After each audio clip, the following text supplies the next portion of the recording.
ರಾಜ್ಯದಲ್ಲಿ ಈಗಾಗಲೇ ತೀವ್ರ ಚರ್ಚೆಗೆ ಗ್ರಾಸವಾಗ್ತಾ ಇರುವಂತಹ ಕೆಲವರನ್ನ ಆತಂಕಕ್ಕೆ ದೂಡಿರುವಂತಹ ಧರ್ಮ ಯುದ್ಧ ಇದೀಗ ವಿಧಾನಮಂಡಲ ಅಧಿವೇಶನದಲ್ಲಿ ಕೂಡ ಪ್ರತಿಧ್ವನಿಸುವಂತದ್ದು ಗ್ಯಾರಂಟಿ ಅಂತ ಗೊತ್ತಾಗ್ತಾ ಇದೆ. ಧರ್ಮಸ್ಥಳ ವಿಚಾರದ ಕುರಿತಾಗಿ ಮಧ್ಯಂತರ ವರದಿಯ ಬೇಡಿಕೆಯನ್ನ ಇಡ್ತಾ ಇದೆ ಬಿಜೆಪಿ. ಇದಕ್ಕೆ ಸಂಬಂಧಪಟ್ಟಂತೆ ಪ್ರಸ್ತಾಪವನ್ನ ಮಾಡೋದಕ್ಕೆ ಬಿಜೆಪಿ ಈಗಾಗಲೇ ತಯಾರಿಯನ್ನ ನಡೆಸಿಕೊಂಡಿದೆ. ಹಾಗಾಗಿ ಎಸ್ಐಟಿ ಈವರೆಗಿನ ತನಿಖೆಯ ಕುರಿತಾಗಿ ಮಾಹಿತಿಯನ್ನ ಬಿಚ್ಚಿಡುತ್ತಾ ಸರ್ಕಾರ ಅನ್ನುವಂತ ಪ್ರಶ್ನೆಯೊಂದು ಉದ್ಭವ ಆಗ್ತಾ ಇದೆ. ಧರ್ಮಸ್ಥಳದ ವಿರುದ್ಧ ಅಪಪ್ರಚಾರ ಈಗಾಗಲೇ ಏನ್ ನಡೀತಾ ಇದೆ, ಇದಕ್ಕೆ ಬಿಜೆಪಿ ತೀವ್ರ ಆಕ್ರೋಶವನ್ನ ವ್ಯಕ್ತಪಡಿಸ್ತಾ ಇದೆ. ಹಾಗಾಗಿ ಈ ವಿಚಾರವನ್ನ ಸರ್ಕಾರದ ಬಳಿ ಪ್ರಶ್ನೆಯನ್ನ ಮಾಡಬೇಕಾಗಿರುವ ಅನಿವಾರ್ಯತೆ ಎದುರಾಗಿದ್ದು ಉಭಯ ಸದನಗಳಲ್ಲಿ ಪ್ರಸ್ತಾಪ ಮಾಡೋದಕ್ಕೆ ದೋಸ್ತಿಗಳು ನಿರ್ಧಾರವನ್ನ ತೆಗೆದುಕೊಂಡಿದ್ದಾರೆ.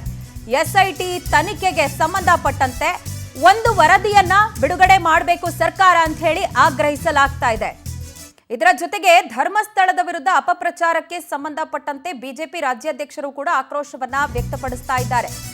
ಬಹಳ ಪ್ರಮುಖವಾಗಿ ಈಗಾಗಲೇ ಎರಡು ವಿಚಾರ ಇಲ್ಲಿ ಚರ್ಚೆ ಆಗ್ತಿರೋದು. ಲೆಫ್ಟಿಸ್ಟ್ಗಳು ಒಂದು ಆಂಗಲ್ ನಲ್ಲಿ ಮಾತನಾಡ್ತಾ ಇದ್ರೆ, ರೈಟಿಸ್ಟ್ಗಳು ಮತ್ತೊಂದು ಆಂಗಲ್ ನಲ್ಲಿ ಮಾತನಾಡ್ತಾ ಇದ್ದಾರೆ. ಅದರ ಕುರಿತಾಗಿ ನಾನು ಎಕ್ಸ್ಪ್ಲೈನ್ ಮಾಡ್ತಾ ಹೋಗ್ತೀನಿ. ಬಟ್ ಈಗ ರಾಜಕೀಯವಾಗಿ ಏನ್ ನಡೀತಿದೆ ಅಂತ ಹೇಳಿ ಗಮನಿಸೋದಾದ್ರೆ, ಶ್ರೀ ಕ್ಷೇತ್ರ ಧರ್ಮಸ್ಥಳದ ಹೆಸರನ್ನ ಕಿಡಿಗೇಡಿಗಳು ಹಾಳು ಮಾಡ್ತಿದ್ದಾರೆ. ಈ ಬಗ್ಗೆ ಸರ್ಕಾರವನ್ನ ಪ್ರಶ್ನೆ ಮಾಡಬೇಕಾಗಿರೋ ಅನಿವಾರ್ಯತೆ ಇದ್ದು ನಾವು ಪ್ರಶ್ನೆ ಮಾಡ್ತೀವಿ ಅಂತ ಹೇಳಿ ಬಿಜೆಪಿ ಟೊಂಕ ಕಟ್ಟಿ ನಿಂತಂತೆ ಕಾಣಿಸ್ತಾ ಇದ್ದು, ಅಪಪ್ರಚಾರ ಮಾಡ್ತಿರೋ ಕಿಡಿಗೇಡಿಗಳಿಗೆ ಈ ಕೂಡಲೇ ಕಡಿವಾಣ ಹಾಕುವ ಕೆಲಸ ಆಗಬೇಕು ಅನ್ನುವ ಆಗ್ರಹ ಕೂಡ ಕೇಳಿ ಬರ್ತಾ ಇದೆ. ವಿಧಾನಸೌಧದಲ್ಲಿ ಬಿಜೆಪಿ ರಾಜ್ಯಾಧ್ಯಕ್ಷ ಬಿವೈ ವಿಜಯೇಂದ್ರ ಈ ಹೇಳಿಕೆಯನ್ನ ಕೊಟ್ಟಿದ್ದು, ಧರ್ಮಸ್ಥಳ ಕ್ಷೇತ್ರದ ಬಗ್ಗೆ ನಿರಂತರ ಅಪಪ್ರಚಾರ ಏನಾಗ್ತಾ ಇದೆ, ಇದಕ್ಕೆ ತೀವ್ರ ಆಕ್ರೋಶ ವ್ಯಕ್ತವಾಗ್ತಾ ಇದೆ. ಧರ್ಮಸ್ಥಳದ ವಿಚಾರದಲ್ಲಿ ನಮಗೆ ಸ್ಪಷ್ಟತೆ ಇದೆ. ಏನು ತನಿಖೆ ಆಗ್ತಾ ಇದೆ ಎಸ್ಐಟಿ ಮುಖೇನ, ಅದು ಸರಿಯಾದ ರೀತಿ ತನಿಖೆ ಆಗಬೇಕು, ಸಮಗ್ರವಾಗಿ ತನಿಖೆ ಆಗಬೇಕು. ಅನೇಕ ಪ್ರಶ್ನೆಗಳು ಉತ್ತರ ಕಂಡುಕೊಳ್ಬೇಕಾಗಿದೆ. ಆದರೆ ಇದರ ನಡುವೆ ಧರ್ಮಸ್ಥಳ ಇವತ್ತು ಮಂಜುನಾಥೇಶ್ವರ ಇರ್ಬೋದು, ಅಣ್ಣಪ್ಪ ಸ್ವಾಮಿ ದೇವಸ್ಥಾನ ಇರ್ಬೋದು, ಆ ಧಾರ್ಮಿಕ ಶ್ರದ್ಧೆಗೆ ಧಕ್ಕೆ ಬರ್ತಕ್ಕಂಥ ನಿಟ್ಟಿನಲ್ಲಿ ಕೆಲವು ಕುತಂತ್ರಗಳು ಕೂಡ ನಡೀತಾ ಇದೆ. ಇವೆಲ್ಲವೂ ಕೂಡ ನಾವು ರಾಜ್ಯ ಸರ್ಕಾರಕ್ಕೆ ನಾವು ಪ್ರಶ್ನೆ ಮಾಡೋರಿದ್ದೇವೆ.